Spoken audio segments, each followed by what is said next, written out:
दोस्तों, आज हम आपके लिए महात्मा बुद्ध की ऐसी कहानी लेकर आए हैं जिसे सुनकर आप अपने अंदर उठ रहे गंदे और वासना के विचारों को अवश्य रोक पाएंगे। उससे पहले अगर आप भी भगवान बुद्ध को दिल से मानते हैं और उनके सच्चे भक्त हैं तो कहानी को पूरा सुने और चैनल को सब्सक्राइब करके कमेंट बॉक्स में नमो बुद्धाय अवश्य लिखें। एक बार एक युवक गौतम बुद्ध के पास आया और गौतम बुद्ध से बोला कि हे बुद्ध, मेरे मन में इतने गंदे विचार क्यों आते हैं? मैं नहीं चाहता कि मेरे मन में गंदे विचार आए, पर मेरे मन में हमेशा काम वासना के विचार चलते रहते हैं और मैं इनके बारे में सोच सोच कर बहुत परेशान हूं। मेरी ऊर्जा और समय यह सब सोचने में ही नष्ट हो जाता है और इन सब के विचारों की वजह से मैं कभी भी शांत नहीं रह पाता और मैं हमेशा ही स्त्रियों को देखकर मोहित हो जाता हूं, अपने आप को रोक ही नहीं पाता।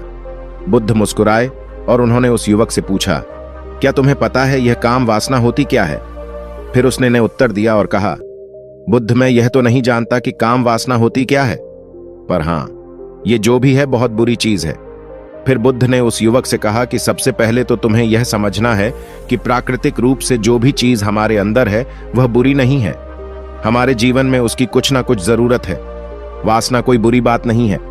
यह तो हमारे मन की एक भावना है जो हमें किसी ना किसी चीज की कमी का एहसास करवाती है और फिर हम उस चीज को पाने के लिए उस चीज की तरफ आकर्षित हो जाते हैं। जैसे अगर तुम्हारे पास धन की कमी है तो तुम में धन पाने की वासना उत्पन्न हो जाएगी। तो वासना कुछ और नहीं, बस एक प्रकार की कमी है जो कि एक प्रकार की जरूरत का एहसास है, और जब यह जरूरत शारीरिक हो तो हम इसे काम वासना का नाम देते हैं। युवक ने गौतम बुद्ध को कहा कि बुद्ध, मुझे काम वासना का मतलब तो समझ में आ गया, पर आप मुझे यह बताइए कि यहां आती कहां से है और कैसे आती है? गौतम बुद्ध ने कहा कि काम वासना कहीं से आती नहीं है, यह तो हमारे अंदर ही होती है और इसका होना तो जरूरी भी है, तभी तो मानव जाति का विस्तार होगा। युवक ने कहा, जब यह हमारे अंदर ही है और जरूरी भी है तो फिर लोग इसे गलत क्यों बोलते हैं? बुद्ध ने कहा कि यही तो समस्या है। लोगों ने काम वासना को गलत तरीके से सोच लिया है, इसे छुपाने की, दबाने की कोशिश करते हैं। काम वासना गलत नहीं है, बल्कि काम वासना का गलत तरीके से प्रयोग करना गलत बात है। लोग जिससे प्रेम करते हैं बस उसी के लिए जीने लग जाते हैं, उसे पाना ही अपना मार्ग बना लेते हैं और उसी के बारे में हमेशा सोचते रहते हैं, पर यह सब गलत है। बुद्ध ने युवक से कहा, क्या तुम्हें पता है जानवरों में भी काम वासना होती है? युवक ने उत्तर दिया, हां बुद्ध, जानवरों में भी काम वासना होती है, क्योंकि जानवर भी तो आखिर अपने वंश को आगे ले जाएंगे।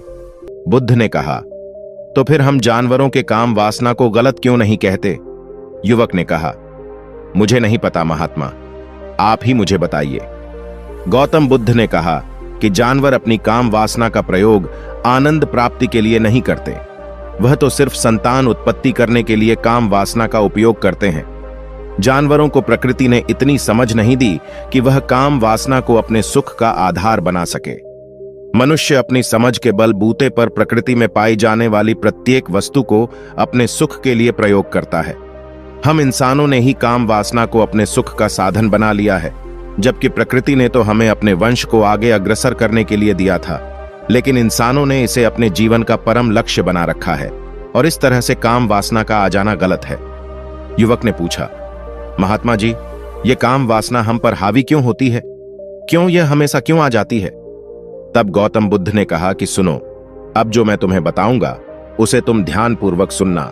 काम वासना का सारा खेल तुम्हें समझ आ जाएगा, तुम्हें तुम्हारे सारे सवालों का जवाब मिल जाएगा, बस तुम्हें ध्यान से सुनकर समझना है। एक बार की बात है, एक आश्रम में गुरु और उनके शिष्य रहा करते थे, जो रोजाना आश्रम के बाहर स्थित गांव में भिक्षा लेने के लिए जाते थे। उस आश्रम का एक शिष्य जिस गांव में भिक्षा लेने जाता था, उस रास्ते में एक नदी मिलती थी। एक दिन उसने देखा कि एक युवक वृक्ष के पीछे छिपा है। वह उस युवक के पास गया और उससे जाकर बोला, भाई, तुम इस वृक्ष के पीछे छिपकर क्या देख रहे हो? युवक ने कहा, अरे तुझे नहीं दिख रहा क्या कि मैं क्या देख रहा हूं? तब शिष्य ने नदी की तरफ देखा तो वहां पर कुछ युवतियां पानी भर रही थीं। तब उसने उस युवक से कहा, अरे भाई, वहां पर तो युवतियां पानी भर रही हैं, इसमें छिपकर देखने वाली क्या बात है? तब वो युवक शिष्य की तरफ देखकर उससे कहता है, अरे पागल, तुम्हें दिखाई नहीं दे रहा क्या कि कैसे यह परियां नदी से पानी निकाल रही है? जरा उनकी अदाओं को तो देखो, उनके कोमल शरीर को देखो, उनकी पतली कमर मटके को उठाते समय बाल खाती है और उनके बाल उनकी कमर पर कैसे लहरा रहे हैं, मानो सुंदरता बिखर रही हो। शिष्य ने फिर नदी की तरफ देखा और इस बार वह इसे देखता ही चला गया। अभी तक तो कुछ भी नजर नहीं आ रहा था और वह बिल्कुल निर्भय था। उसे किसी भी बात का कोई डर नहीं था। लेकिन अब वो छिपने लगा और उन युवतियों को देखने लगा। और जब वो छिपकर उन युवतियों को देख रहा था, तभी वह अचानक अंदर से कांप गया और उसने कहा कि यह मैं क्या कर रहा हूं? मैं जो कर रहा हूं वह सही नहीं है। मुझे यहां से चले जाना चाहिए। और फिर वह जल्दी से वहां से चला गया। वो आश्रम पहुंच जाता है। आश्रम जाकर वो अपने कार्यों में लग गया। लेकिन जो अभी वह देखकर आया था, वही उसकी आंखों के सामने बार बार आ रहा था। उसके मन में वही दृश्य चल रहा था। उसका मन वही सब कुछ देखने के लिए उतावला हो रहा था। उसका किसी भी काम में मन नहीं लग रहा था। सुबह होते ही वह जल्दी ही भिक्षा के लिए आश्रम से निकल जाता और उस नदी के पास वाले वृक्ष के पास जाता, जहां पर वह युवक पहले से मौजूद रहता था। उसके साथ मिलकर युवतियों को छुप छुप कर देखता था। अब वह रोज ऐसा करने लग गया। यह उसके रोज का काम हो गया। अब उस शिष्य का मन किसी भी काम में नहीं लगता था। वो हमेशा ही किसी न किसी प्रकार के विचार में उलझा रहता। वो आश्रम के कार्यों को भी ठीक तरीके से नहीं कर रहा था। ना वो ठीक से सो पाता था, ना वो ठीक से खाना खा पाता था। उसका मन बेचैन सा रहता था। उसका मन बार बार उन युवतियों के सौंदर्य को देखने के लिए लालायित होता रहता था। जब गुरु दीक्षा देते, तब भी उसका मन कहीं और विचारों में खोया रहता था। गुरु ने अपने शिष्य की इन हरकतों को भांप लिया था। तब एक दिन गुरु ने शिष्य को अपने पास बुलाया और कहा कि आज से मैं भी तुम्हारे साथ भिक्षा मांगने चलूंगा। तुम और मैं साथ साथ भिक्षा मांगने चलेंगे। तभी शिष्य गुरु को मना करते हुए बोला, नहीं गुरुदेव, आप परेशान क्यों हो रहे हो? मैं अकेला ही ठीक से भिक्षा मांग सकता हूं। गुरु ने शिष्य से कहा कि ठीक है, तुम अकेले ही भिक्षा मांगने जाओ। शिष्य तुरंत वहां से भिक्षा मांगने के लिए निकल गया। उसके जाने के बाद गुरु भी आश्रम से निकल गए और शिष्य का पीछा करने लगे कि वो कहा जाता है, किससे मिलता है। ये सब देखने के लिए उसके पीछे पीछे चलने लगे। कुछ आगे जाने के बाद गुरु ने देखा कि उनका शिष्य एक युवक के साथ एक वृक्ष के पीछे अपराधी की तरह छिपा हुआ है और छिपकर कुछ देख रहा था। गुरु भी अपने शिष्य के पीछे गए कि आखिर उनका शिष्य क्या देख रहा है, जिसे देखने के लिए वो वृक्ष के पीछे अपराधियों की तरह छिपा हुआ है। गुरु ने देखा कि उनका शिष्य वृक्ष के पीछे छुपकर युवतियों को देख रहा था, जो कि नदी से पानी भर रही थी। तभी गुरु ने शिष्य को कहा कि तुम क्या देख रहे हो? अपने गुरु की आवाज सुनकर वह शिष्य घबरा गया और उसके पसीने छूटने लगे। वह थर थर कांपने लगा, जैसे किसी चोर को चोरी करते समय रंगे हाथों धर लिया हो। उसकी हालत खराब हो गई। वह कुछ भी नहीं बोल रहा था। उसके मुंह से कुछ टूटे फूटे शब्द ही बाहर निकल रहे थे। वो अपने गुरु से नजर भी नहीं मिला पा रहा था। गुरु ने शिष्य की तरफ देखा और कहा कि मेरा शिष्य तो निर्भय था, उसे तो किसी भी चीज का डर नहीं था, लेकिन यह क्या, तुम तो डर के मारे कांप रहे हो। शिष्य ने गुरु से कहा कि मुझे माफ कर दो गुरुदेव, मेरा इसमें कोई दोष नहीं है। उस युवक ने मुझे बहका दिया था, लेकिन आपसे मैं वादा करता हूं कि आज के बाद मैं ऐसा कभी दोबारा नहीं करूंगा। मुझे माफ कर दो। गुरु ने शिष्य से कहा कि कोई बात नहीं, पर इस बात का तुम ध्यान रखना कि हम जैसी संगति करते हैं, वैसा ही फल हमें प्राप्त होता है। उसके विचार हमारे अंदर प्रवेश करते हैं, इसीलिए अच्छी संगति करो, जिससे तुम्हारे अंदर अच्छे विचारों का प्रवेश हो। फिर गुरु और शिष्य आश्रम लौट आए और फिर से आश्रम के कार्यों पर ध्यान देने लगे। उसने उस रास्ते को त्याग दिया और दूसरे रास्ते से जाने लगा। वो अपने काम को ध्यान से करता, लेकिन धीरे धीरे उसके अंदर क्रोध उत्पन्न हो गया और फिर वो दूसरों पर क्रोध करने लगा और बेचैन रहने लग गया। अब वो सही समय पर भोजन भी नहीं करता था। वह भोजन भी बहुत कम खाता था। एक रात गुरु शिष्य के पास आए और उसे बोले कि अब तक तुम कितनी बार अपने वादे से मुकर चुके हो। यह सुनकर शिष्य अपने गुरु के चरणों में गिर गया और रोने लगा। रोते रोते ही उसने गुरु से कहा कि गुरुदेव, मैं कई बार अपना वादा भूला हूं, फिर वादा कर लेता हूं, लेकिन हर बार मैं वादा भुला देता हूं। मेरा मन मेरे नियंत्रण में है ही नहीं। मैं बहुत कोशिश करता हूं कि मैं अपने मन से सारे बुरे विचारों को निकाल डालूं, लेकिन मैं चाहकर भी ऐसा नहीं कर पा रहा हूं। फिर गुरु ने शिष्य को कहा कि चलो मेरे साथ। गुरु शिष्य को आश्रम के बगीचे में लेकर गए और शिष्य से कहा कि देखो, यहां पर कुछ नाली बनी हुई है, जिससे नदी का पानी इन पौधों तक आ रहा है और यह पानी एक निरंतर भाव से बह रहा है। क्या तुम इस पानी के बहाव को रोक सकते हो? शिष्य ने कहा कि हां गुरुदेव, मैं इस बहाव को रोक सकता हूं। फिर शिष्य ने मिट्टी उठाकर उस नाली में डाल दी। वो पानी कुछ देर के लिए रुक गया और फिर कुछ समय बाद मिट्टी के ऊपर से पानी बह गया। गुरु ने शिष्य से कहा, अरे यह क्या, यह तो पानी रुका ही नहीं, फिर शिष्य ने कुछ मट्टी पत्थर उठाकर उस नाली में डाल दिए और फिर कुछ समय के लिए पानी रुक गया, लेकिन फिर उस पत्थर के ऊपर से पानी निकल आया। फिर गुरु ने कहा कि यह क्या हुआ? पानी तो फिर से बह गया। तुम तो बोल रहे थे कि तुम इसे रोक दोगे। क्या हम किसी काम को रोकना चाहे तो क्या हम उसे रोक नहीं सकते? तब शिष्य ने कहा, कोई बात नहीं गुरुदेव, मैं इस पानी को तो आपको रोक के दिखाऊंगा। वह फिर से एक भारी सा पत्थर लेकर आया और उसे नाली पर डाल दिया और पानी रुक गया। तब गुरु से कहा कि देखा गुरुदेव, मैंने कहा था ना कि पानी को मैं रोक दूंगा। मैंने पानी को रोक दिखाया, आपकी बात मैंने पूरी कर दी। गुरु मुस्कुराए और बोले, अच्छा जरा ध्यान से देखो पा, ये रुक गया क्या? वो तो पीछे की नाली से बाहर आ गया और अगल बगल से बह रहा है। और ध्यान से देखो, इस पत्थर के आगे भी आ गया और यह पानी अपना रास्ता बदलकर फिर से आगे की तरफ बह जाएगा। और फिर कुछ देर बाद ऐसा ही हुआ। फिर गुरु ने शिष्य को समझाया कि तुम्हारे साथ भी तो ऐसा ही चल रहा है।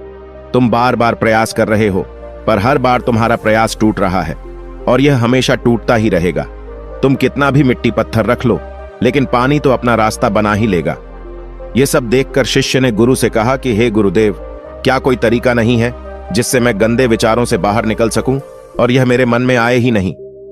गुरु शिष्य को एक नदी के पास ले गए जहां से उस बगीचे में पानी आ रहा था। गुरु ने शिष्य से कहा, वो पानी इसी नदी से जा रहा है। अगर हम यहीं से उस रास्ते को बंद कर दें जहां से पानी बगीचे में जा रहा है, अब क्या हम पानी को रोक नहीं सकते? शिष्य ने कहा कि हां गुरुदेव, अवश्य ऐसा हो सकता है। मैं इस पानी को यहीं से बंद कर देता हूं, तब आगे की नाली में पानी जाएगा ही नहीं और फिर बगीचे में पानी जाएगा ही नहीं। फिर शिष्य ने नदी से जाने वाले रास्ते को बहुत मेहनत करके पत्थर और मिट्टी डाल डालकर बंद कर दिया और गुरु से कहा कि गुरुदेव, मैंने पानी को बंद कर दिया है, अब यह पानी बगीचे में जाएगा ही नहीं। तब गुरु ने कहा कि अगर पानी बगीचे में नहीं जाएगा तो पौधों को पानी कहां से मिलेगा? उन पौधों को तो पानी की आवश्यकता है और उन पौधों में कुछ पौधे तो ऐसे हैं जिनको रोज पानी की आवश्यकता है। वह तो मुरझाकर मर ही जाएंगे, उनका क्या होगा? पानी तो हमें खोलना ही होगा। शिष्य ने गुरु की बात सुनकर वापस नदी से जाने वाले पानी का रास्ता खोल दिया। तब गुरु ने शिष्य से पूछा कि अगर हम इस नदी के पूरे पानी को बगीचे की तरफ कर दे तो क्या होगा? तब शिष्य ने जवाब दिया कि गुरुदेव, वहां पर जितने भी पौधे हैं वो गलकर नष्ट हो जाएंगे, वहां पर कुछ नहीं बचेगा। फिर गुरु मुस्कुराए और बोले, तुम इस बात को समझो कि हमें किसी भी चीज को रोकना नहीं है, बस हमें हमेशा संतुलन बनाए रखना है। कम पानी से भी पौधे नष्ट होते हैं और ज्यादा पानी से भी पौधे नष्ट होते हैं। हमारा जीवन संतुलन से ही चलता है। गुरु ने शिष्य से कहा कि अगर मैं तुम्हें कहूं कि तुम आम के बारे में मत सोचो तो तुम्हारे मन में सबसे पहले किसका चित्र आएगा? शिष्य ने कहा कि गुरुदेव, मेरे मन में तो पहला चित्र आम का ही आएगा। गुरु ने कहा कि जब हम गंदे विचारों को जबरदस्ती रोकने का प्रयास करते हैं तो वह और मजबूती के साथ हमारे अंदर प्रवेश करते हैं, हमारे अंदर उठते हैं। इसीलिए हमें उन्हें कभी भी दबाने की कोशिश नहीं करनी चाहिए। फिर गुरु ने शिष्य को समझाते हुए कहा कि हमारे गंदे विचार बुरे लोगों की संगति करने की वजह से भी आते हैं। कई बार क्या होता है कि कामुकता हमारे अंदर होती नहीं है, लेकिन कुछ अश्लील लोगों के साथ रहने की वजह से ये हमारे अंदर हावी हो जाती है। फिर शिष्य ने कहा कि गुरुदेव, आप सही कह रहे हैं, मैं अपने मार्ग से भटक गया था। फिर वह शिष्य उस रात बहुत ही चैन की नींद सोया। सुबह अपने कार्यों को पूरे मन से किया और फिर सुबह वो भिक्षा लेने के लिए उसी रास्ते से गया जहां वह युवक आज भी वृक्ष के पीछे छुपकर उन युवतियों को देख रहा था। वह शिष्य नदी पर गया जहां वह युवतियां पानी भर रही थीं। उसने उनसे पानी मांगा। उनमें से एक ने उसे पानी पिलाया और उस सन्यासी शिष्य के चरण छुए। शिष्य ने उसे आशीर्वाद दिया कि तुम्हारा कल्याण हो। उसका मन सकारात्मक ऊर्जा से भर गया। उसके चेहरे पर मुस्कान आ गई थी, जैसे कि उसे कुछ खोया हुआ वापस मिल गया हो। वह वापस अपने रास्ते से जाने लगा। तभी पीछे से वह युवक आ गया जो वृक्ष के पीछे छुपा हुआ था। वह शिष्य के पास आया और बोला कि क्या बात है, आज तो तुमने नजदीक से दर्शन कर लिए, तुम तो मुझसे भी आगे निकले। तब शिष्य ने कहा कि हम हमेशा दूसरे के दर्शन करने में ही व्यस्त रहते हैं, अपने दर्शन कर ही नहीं पाते। तुम कब तक इस वृक्ष के पीछे छुपते रहोगे? किसी को पसंद कर लो, उससे बोल दो। अगर वो भी तुम्हें पसंद करती है तो शादी कर लो, और उससे पहले तुम कुछ बन जाओ, अपने आप को पहचान लो। ऐसे अपना समय बर्बाद मत करो। फिर वह युवक रोज उससे मिलने लगा और उस युवक ने नदी पर जाना त्याग दिया। और फिर वो युवक अपने जीवन में कुछ बनने के लिए संघर्ष करने लगा। तो तुमने देखा संगति का असर क्या होता है। अपनी संगति बदलो, अपने विचार बदलो। बुद्ध ने युवक से पूछा कि क्या तुम्हें तुम्हारे सारे सवालों का जवाब मिल गया? तब युवक ने कहा कि हाँ महात्मा जी, आपका बहुत बहुत धन्यवाद। तब गौतम बुद्ध ने युवक से कहा,